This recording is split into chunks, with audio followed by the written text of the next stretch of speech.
If you're chasing freedom or you want to build generational wealth, and even if you're on the come up, I suggest Bali is the best place to be compared to the West, this being the UK, USA and Australia. In this video, I'm going to go over the pros and the cons for moving to Bali/Southeast Asia. Now let's get into the video because I've prepared some notes. So the first pro is less government bullshit. That's exactly how I wrote it. So if I want to ride my motorcycle on the streets of Bali without wearing a helmet, we're all good. There's no issue. I don't have taxes. I don't have the government knocking at my door for mask mandates, any of that bullshit like I did back in Australia. Everyone is just to their self. It's that simple. And not to mention that there's no push agenda from above, if you know what I mean. Now that brings me to our next point while we're on this topic, is the taxes. So back in Australia, we pay up to, I believe it's a 45 or 49% tax threshold. Plus we got a 10% GST, so goods and services tax. We've got anywhere from 25 to 50% on capital gains tax, just to mention a few. And there's taxes on everything. With me living abroad, with the way that I've set up my taxes, I pay very, very minimal tax compared to back in the West. And I think that's one of the biggest cheat codes you can have for your business, is if you're literally saving 30 to 40% margins, purely just by relocating. And not to mention you're spending less on tax. But that brings me on to the next point, is you spend a lot less to actually live. So the cost of living is literally, from what I've seen, it's probably about 60% of the price to what Australia is, to my hometown being the Gold Coast. So if I can save on taxes and I can save on my living expenses, that means there's more money I can reinvest into assets, back into my business, into expanding my wealth, and into things you want to invest into as well, and actually want to enjoy your money, is what I mean. And not to mention, if you can spend less, you have the exact same lifestyle. One lifestyle costs $5,000 per month in Australia. One lifestyle, the exact same, costs $10,000 in Australia. If you bump up your numbers a little bit, now you're spending $7,500 living in Bali. You're literally living a $15,000 to $20,000 lifestyle compared to back in Australia or back in the West. So your standard of living, not just the cost of living is reduced, but if you still want to spend the same amount of money, your standard of living literally goes through the roof. It is absolutely unbelievable. Now on to the next point, especially with Bali, I know with Bangkok as well, and a few of these hotspots for entrepreneurs, is we've got international networks there. So you go in the sauna, you go to the fight gym, you network with some people, go on a few dinners. All of a sudden you're meeting people from UK, USA, from Europe, from the UAE, from all these other countries across the world, and you get their contact information. All of a sudden you can pull strings in other countries. So if you travel to Russia, for example, you've got a few contacts. So if you need something, I guess, resolved, or you need some assistance in Russia, for example, you can actually pull those strings, and you're a lot more powerful individual.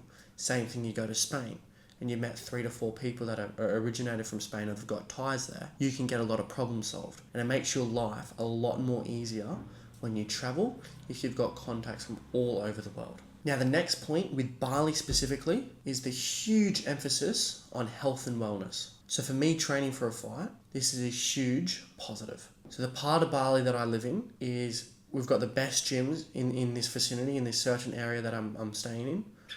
All the cafes are healthy. We've got like the Uber Eats equivalent of healthy cafes. We've got the best recovery centers, massage facilities. Everything is optimized for your health and for your wellness. Not to mention we've got beautiful weather. So take your shirt off, get some sun, get some vitamin D. We're eating good food. We've got people around us that have phenomenal physiques and phenomenal health. So naturally you want to put more time into your health and level that aspect up as well. And just like there's a big health emphasis, there's also a big entrepreneur and grind emphasis here. Now I know some people with Bali, you do meet some people that are quite complacent. They're just making 5-10K a month. They just want to cruise, just enjoy themselves, surf, meditate all day. That's not me. You're going to find those people everywhere, and you do find those people in Bali. But as a majority, as a whole, everyone's making money online because you can't work. Like if you're a foreigner working in Bali, you're not going to have a lot of money, right? So everyone's got online businesses, they're doing freelancing online. So the people you meet, once again, going back to the network, is they're valuable individuals. They've got services, they've got products that they can offer to the community and to people that you actually meet. So the final point, the final pro of Bali from my perspective, it's a very high vibrational area. So what I mean by that, it's like a certain energy to almost like ascension. I don't want to get too wooey on this video of manifestation, gratitude, all that good stuff. It's like you can find God a lot easier here from what I've known. I'm not too religious, but I do believe in God. I do believe in a higher power. I am quite spiritual, I would say. It's a lot easier to fall into that here in Bali. Because once again, it's a very, very high vibrational and a high frequency area. Now, with every pro and with every city, there's always going to be some cons. So let's look at the flip side of the coin, so it's not just a biased opinion. As you can see, I do live in Bali, but there are cons, right? The first one is in the West, the infrastructure is better. So we've got better roads, we've got better shopping centers. That's one of the biggest things. And like Amazon Prime, for example. Since I've moved out of Australia for probably 3-4 months now, I didn't take into consideration how much of a convenience Amazon Prime was. If I want something online, because I didn't shop there, right? I'm not going to waste time shopping. I would jump online, purchase something. We all use Amazon Prime, right? 2-3 days later, max it's there. Here in Bali, there's no Amazon Prime. You've got a lot smaller of a range to the things that you can actually buy online. And if you want to use Amazon Prime, for me personally, I've got to get products shipped to my mother's house in Australia, and then she's got to ship it over here to Bali.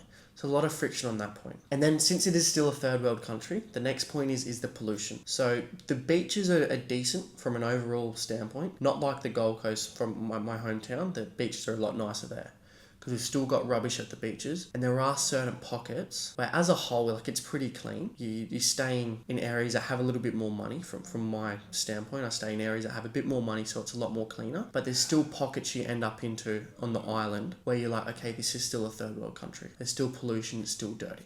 So that's just one thing to take into consideration. The next con is that the way that the financial systems are set up here in Indonesia is you can get access to money like bank loans. There's a lot more obstacles and hoops you've got to jump through for that. That's another story. But you don't get better rates. So moreover, in Australia, for example, you get access to more money and cheaper money. So less interest rates, and you can use that money with less guidelines compared to Indonesia, for example. So if you want to invest into real estate, just keep in mind with Bali, you're either going to pay very high interest rates, or as a foreigner, I should say, or you need to buy that house outright, which for cash flow purposes just depends on deal to deal. And another thing, from living in Australia, we lose 2 hours on the time zone. So what I mean is, it's 6 a.m. in Australia, it's 4 a.m. in Bali. So if you're working and making money from the US time zones, that's 2 hours of the day that you lose. So once again, if you're making money in the US, be prepared to wake up a lot earlier if you're living in Bali compared to Australia, for example. And finally, the last point, you're probably like, is Jackson even going to mention this and put it on the list? Yes, it's the traffic. So the area I live in, it's quite central. The only place that I travel to that's far away is my fight gym. So that can be 10 minutes on a good day, 25 to 30 minutes one way on my motorbike when traffic is at a peak. So that's just another thing to take into consideration. But as a whole, when you weigh up the pros and you weigh up the cons, and with where I'm at right now personally, I'm still in my building phases, still at the 5-figure months, want to get to the 6-figure months. For me, with the minimal tax and the cost of living, and the fact that I actually like living in this place, to me that's enough to stay here and not go back to the West. So let me know your opinion. If you've travelled to Bali, you travelled to Southeast Asia, and you're from the West originally, let me know your opinion on this. I'm very curious. So drop a comment down, let me know your opinion and your thoughts on this video. If you've got any questions, feel free to send me a message on Instagram, but make sure you smash subscribe and smash the like button below. See you guys in the next video.